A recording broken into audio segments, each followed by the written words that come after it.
नमस्कार शेतकरी मित्रांनो, शेतीत तुम्ही एका बीपासून अनेक धान्य किंवा फळे तयार करू शकतो. तरी पण तुम्ही बघा, शेती हा तोट्यातच जाणारा व्यवसाय मानला जातो. त्यामुळे शेतकऱ्यांच्या मनांमध्ये संभ्रम तयार झालेला आपल्याला बघायला मिळतो. शेतकरी शेती करतो, पण तो कधीही समाधानी होत नाही. शेती ही न परवडण्याचे सर्वात महत्त्वाचे कारण आहे पाणी व्यवस्थापन. तुम्ही बघा, पाणी हे जमिनीला नको आहे, तर ते जमिनीतल्या पिकांच्या मुळांना देण्याची खूप गरज असते. बऱ्याच वेळा काय होते, शेतात पाणी देताना शेतकरी पाटाच्या साहाय्याने सर्रास पाणी देतो. त्यामुळे या ठिकाणी हे पाणी पूर्णपणे जमिनीत मुरले जाते. हे पाणी आपल्या शेतातून दुसऱ्याच्या शेतात जाईपर्यंत शेतकरी पाणी देतच राहतो. त्यामुळे या ठिकाणी पाण्याची बचत न होता त्याचा या ठिकाणी अयोग्य हा वापर होताना आपल्याला दिसतो. त्याचबरोबर आपल्या शेतामध्ये किंवा जमिनीमध्ये असणारे सूक्ष्म अन्नद्रव्य पण हे पाणी एका ठिकाणाहून दुसऱ्या ठिकाणी नेत असते. त्यामुळे आपल्या जमिनीची पोत ही खालावली जाते. त्यामुळे याकडे काळजीपूर्वक लक्ष गेलेच पाहिजे. तर तुम्ही या पद्धतीने फ्लोचे पाणी सोडत असाल तर या ठिकाणी फार मोठ्या प्रमाणात तुमचे शेती पिकातून नुकसान झाल्याशिवाय राहणार नाही. तुम्ही बघा, इतर देशांमध्ये पण शेती केली जाते. या ठिकाणी फ्लोचे पाणी असते, परंतु ड्रिपच्या साहाय्यानेच या ठिकाणी पाणी शेतीला दिले जाते. तुम्ही उदाहरण म्हणून इस्रायल हा देश बघा. या ठिकाणी 100% पाणी ड्रिपनेच दिले जाते. त्यामुळे भारतापेक्षा इतर बाहेरील देशांमध्ये उत्पादन घेण्याची शेतीमधून खूप जास्त क्षमता आहे.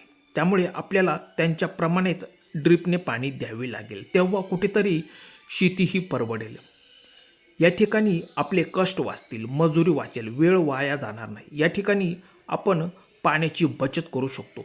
त्यामुळे आपल्याला पारंपरिक पद्धत सोडून द्यावी लागेल. या ठिकाणी ठिबककडे ओळावे लागेल, तेव्हाच आपली शेती ही प्रगती करू शकेल. आपल्याला कोणत्या वेळी कोणती खते, औषधी फवारणी करावी हे लवकर कळत नाही. हे एक महत्त्वाचे कारण आहे शेती न परवडण्याचे. बऱ्याच वेळा काय होते, आपण कधी पण फवारणी, कधी पण खत, औषध फवारणी करतो. त्याचा या ठिकाणी उपयोग होत नाही. त्यानंतरचे खूप महत्त्वाचे म्हणजे काय होते, बऱ्याच वेळा काय होते, कृषी सेवा केंद्रामध्ये जो खते औषधे विक्रेतावाला बसलेला असतो तो सांगतो, हे घ्या, ते घ्या, याचा चांगला रिझल्ट आहे, ते खत घाला, ते औषध फवारा.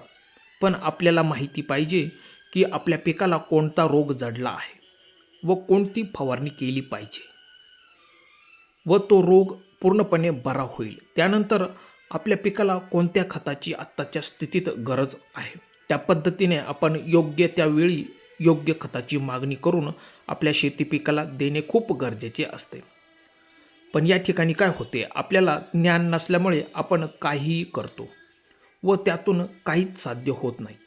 आपण शेती दुसऱ्याच्या भरोश्यावर करतो असे म्हणायला हरकत नाही.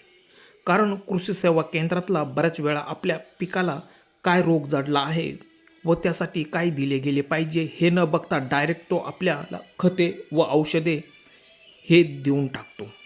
त्यामुळे काय होते, औषध फवारणी खर्च वाया जातो.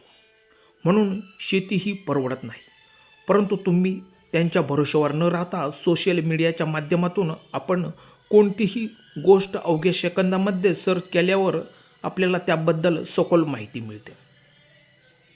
त्यातून तुम्ही खते, औषधे यांची माहिती घ्यायला पाहिजे. असे जर केले तर आपला शेतकरी शेतीतून भरघोस उत्पादन घेऊन सरासरीपेक्षा जास्त फायदा आपल्याला शेतीतून या ठिकाणी आपल्याला मिळेल. तेव्हा तुम्ही शेती योग्य तो अभ्यास करूनच केली पाहिजे. तेव्हाच शेती आपल्याला परवडेल. त्यानंतरचे शेती न परवडण्याचे कारण आहे ते म्हणजे बियाणांची योग्य ती निवड केली जात नाही. काय होते, मार्केटमध्ये अशा खूप बियाणांच्या कंपन्या आहेत. तर कोणी म्हणते माझे बियाणे चांगले आहे, हेच घ्या, याचाच वापर करा. पण या कंपन्यांकडे लक्ष न देता प्रत्यक्षात फील्डवर जाऊन शेतकऱ्यांचे बियाणे बघितले पाहिजे. ते कसे उगवले आहे व कोणत्या कंपनीचे आहे किंवा घरगुती बियाणे पण चांगले असते. खात्रीशीर शेतकऱ्यांकडे बियाणे मिळतात, तर ती व्यवस्थित चौकशी करूनच बियाण्यांची लागवड करावी. या ठिकाणी तुम्ही बियाणे जर योग्य निवडले तर आपली शेती ही चांगली येऊन उत्पादन चांगल्या प्रमाणात मिळून आपली शेती ही परवडणारी शेती ठरू शकेल. तेव्हा योग्य तोच निर्णय घ्यावा लागेल. शेती करणे म्हणजे खूप नियोजन करावे लागते. त्यानंतरचे शेती न परवडण्याचे कारण आहे तणनाशकचा सर्रास वापर. यामुळे काय होते, आपण जेव्हा कोणत्याही एखाद्या पिकावर तणनाशक फवारतो, हे तणनाशक आपण हरितद्रव्य मारण्यासाठी फवारतो. परंतु आपण जेव्हा हे पीक वाढीच्या अवस्थेत असताना किंवा फुटवे लागण्याच्या स्टेजला आपण फवारणी करतो, तेव्हा फुटव्यांची संख्या या ठिकाणी खूप कमी होणार आहे. तेव्हा आपल्या शेती पिकातून उत्पादनही घटणार आहे. तुम्ही बघा, एखाद्या पिकावर फवारणी केल्यावर ते पीक पूर्णपणे कोमेजले जाते. तेव्हा त्यावेळेस ते कोणत्याही प्रकारचे अन्न ग्रहण करत नाही. त्याची वाढ पूर्णपणे स्टॉप झालेली आपल्याला दिसते. त्यामुळे या ठिकाणी वाढ खुंटल्यामुळे आपल्या पिकातून साहजिकच उत्पादन कमी मिळणार आहे. तेव्हा मित्रांनो, तणनाशकचा वापर टाळावा. त्यानंतर तुम्ही खुरपणी केली ती खूप फायद्याची ठरू शकते. योग्य वेळी जर खुरपणी केली तर आपल्या पिकातून भरघोस असे उत्पादन निघू शकेल आणि आपली शेती परवडणारी शेती ठरू शकेल. तर शेतकरी मित्रांनो, कसा वाटला व्हिडिओ? आशा करतो की व्हिडिओ आवडला असेल.